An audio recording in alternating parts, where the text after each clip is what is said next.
Ola, moi boas tardes, queridos amigos e amigas ointes. Sexan benvidos a Todo está nos libros, este programa de divulgación cultural onde cada vez que nos achegamos a fin de semana ou algún que outro rato de lecer, queremos que aproveiten ese tempo a ser posible cun bo libro nas mans. Nesta tarefa de recomendar lectura, de recomendar bons libros, levamos xa con ela pois moitos anos e sempre contamos con especialistas, neste caso, co Servizo Público das Bibliotecas de Oleiros. Hoxe temos outro lado do fío telefónico dende a Biblioteca Central Rialeda de Perillo o noso compañeiro Uxío Pedreira. Uxío, boa tarde, benvido. Hola, boas tardes, moitas gracias.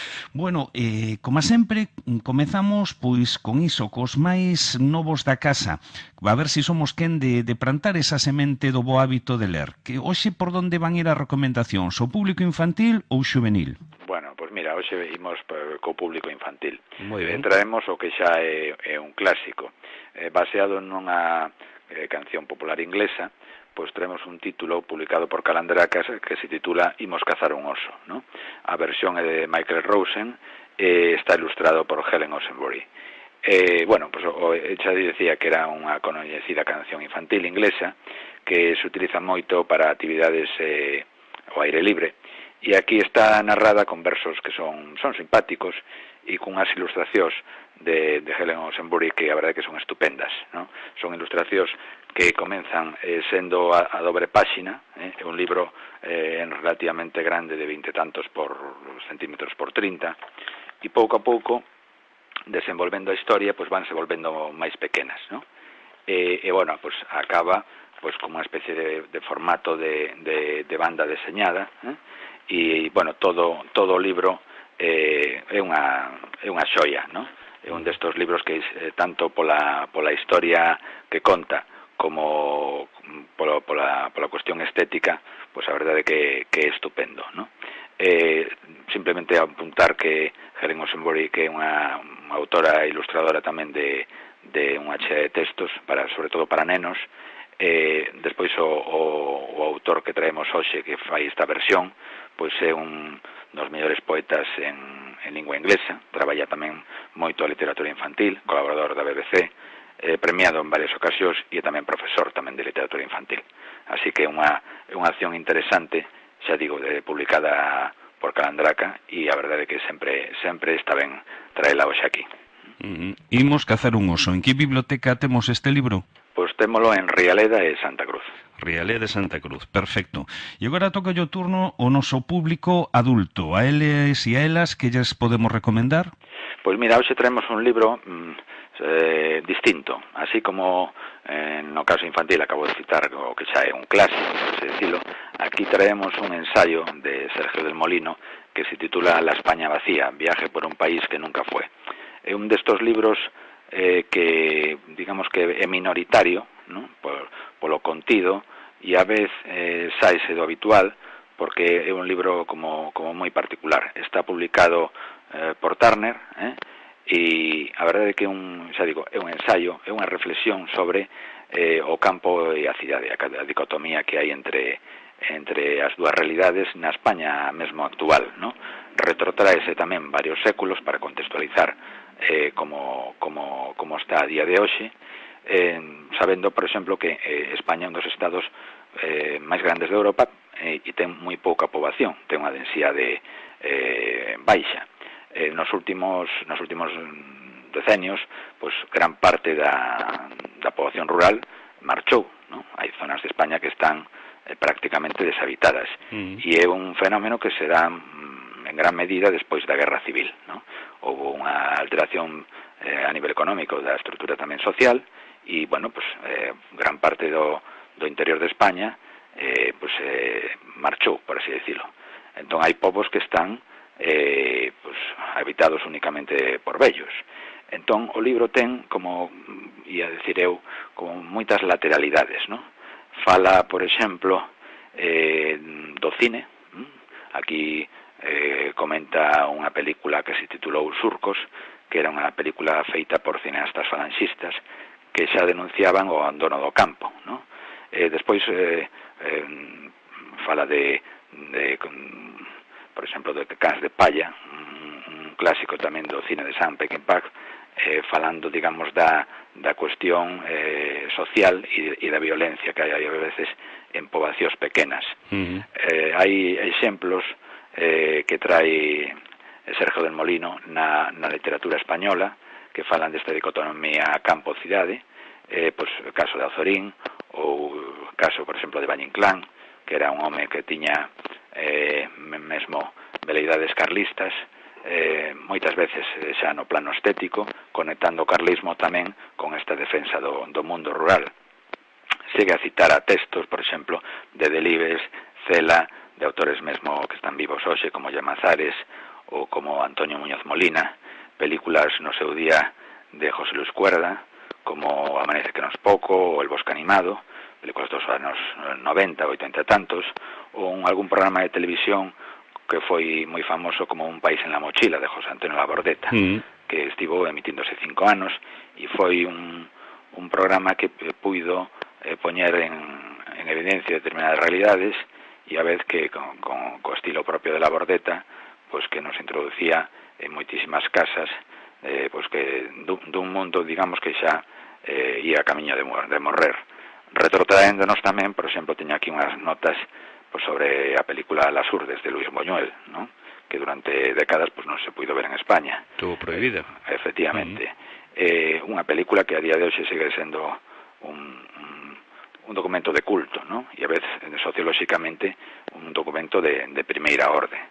Fala da instrucción libre de enseñanza, por exemplo, o interese que tiña no mundo rural, conecta con todas as paisaxes que aparecen no Quixote, a súa vez contraponas coa ideoloxía e estética de Bécquer e os románticos españoles, ¿no?, que digamos que describían unha paisaxe moito máis idílica, e bueno, pois xa digo, é un libro que ten moitísimas aristas, moitísimos vértices, ¿no?, e pois remata, por exemplo, con pois unha semblanza de músicos que agora mesmo voltaron ao campo na Argentina ou nos Estados Unidos, e tamén teño aquí unha nota da estrea de Cuéntame en Televisión Española no 2001, que é unha historia dunha familia emigrada a Madrid desde un pobo ficticio de Albacete, ¿no? O sea, é un libro que ten eso, múltiples esquinas, por así decirlo, e bueno, todas elas moi aproveitáveis, e bueno, pois vasme permitir tamén que lea hoxe aquí un texto que aparece na páxina 72 falando das mesmas percepcións sobre o mesmo lugar e a veces as diferencias que hai entre elas, ¿no? En concreto era un texto de Adam Zagajewski, que foi un polaco, e falando dos últimos cambios que houve pois en Polonia e das realidades, digamos, diversas sobre a mesma paisaxe. Polonia é un estado que de 200 anos para aquí pertenceu a múltiples posibilidades políticas, ¿no? Formou parte do Imperio Austrohúngaro, despois, bueno, houve Primeira Guerra Mundial, Segunda Guerra Mundial, cambio de fronteiras, en fin, que povos que no seu día pertencían a tal estado, o ano seguinte xa non eran así, ¿no? Xa eran pertencentes a outro.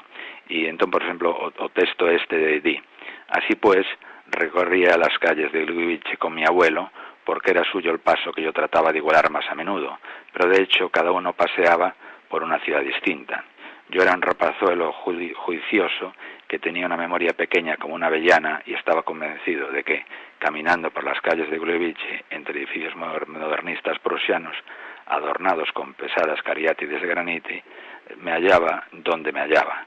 Sin embargo, mi abuelo, a pesar de andar a mi lado en aquellos momentos, transitaba por Lviv. Yo recorría las calles de Gliwice y él las de Lviv. Yo enfilaba una larga avenida que sin duda en América se hubiese llamado Main Street, pero aquí llevaba el burlón nombre de Calle de la Victoria, después de tantas derrotas, y unía una pequeña plaza mayor con la no menos pequeña estación de ferrocarriles, mientras él se paseaba por la calle Safiesi de Lviv.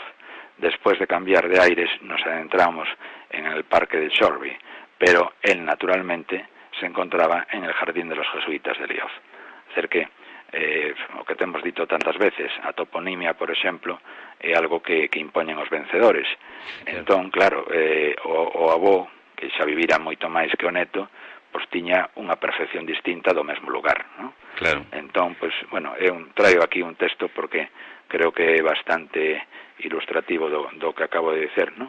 É un libro, xa digo, moi interesante, que o temos en Rialeda, Dorneda e Santa Cruz, un libro novo, de hai un ano e pico, e que é un ensaio destos que, bueno, para ter algo distinto, pois convén telo presente.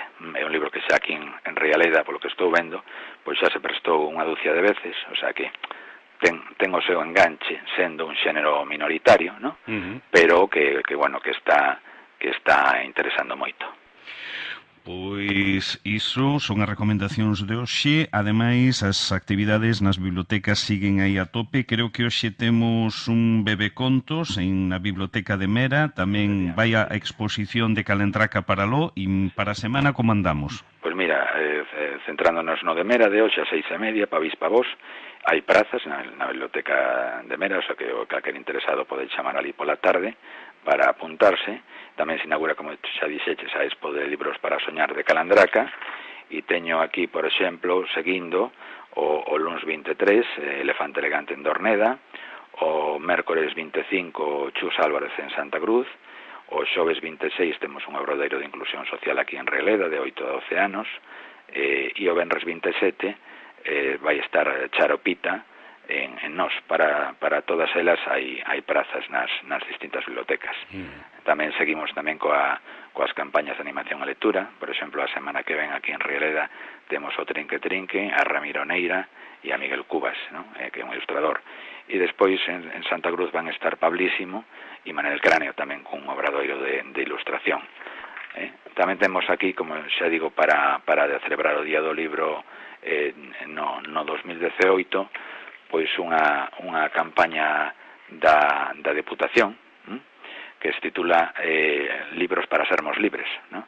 nas que se van repartir 200 libros que do a Deputación e outros 200 que poñen as bibliotecas municipais do Concello de Oleiros. Xa digo, unha campaña organizada pola Deputación coa colaboración do Concello en 4 bibliotecas, que por suposto está aberta a todos os veciños.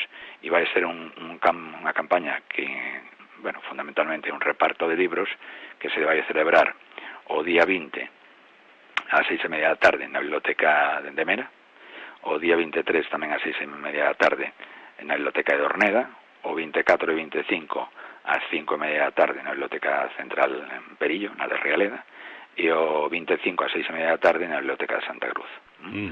E entón, pues bueno, pues aqueles que irán coller algún libro, pues que se pasen por aquí polas bibliotecas, onde poderán levar un libro de regalo. Fantástico. Todo eso pues conectado por exemplo, coas actividades que xa se fan habitualmente, que xa citamos agora na campaña, tamén citamos agora do conto, e seguimos coas tertulias, ¿no? Teño aquí os títulos, por exemplo, en Rialeda estamos lendo un libro de Javier Marías, Así empieza lo malo, nun dos grupos, e no outro grupo estamos lendo La habitación de Nona, de Cristina Fernández Cubas. E en Santa Cruz agora mesmo están lendo Tantos días felices, de Laurie Colben. Perfecto. Así que seguimos, xa digo, como sempre, e nada, animar aquí a todos os nosos ouvintes para que se pasen polas bibliotecas, tanto os adultos como os máis novos, porque sempre hai unha opción para eles, ¿no? Perfecto. Pois, Uxí, o único que nos resta é lembrar os títulos que recomendamos hoxe para que despois os ointes vos los pidan a vos e nada, e xa pechamos. Perfecto, mira, para os máis novos, un libro que está baseado nunha historia tradicional inglesa, Imos cazar un oso, publicado por Calandraca, e despois para os adultos un ensaio, La España vacía, viaje por un país que nunca fue, de Sergio del Molino, publicado por Turner. Perfecto. Pois, Uxío, moitísimas grazas por toda a información e por estas recomendacións. Quedamos xa en vindeiros programas, de acordo? Moitas grazas e boa fin de semana. Veña, igualmente.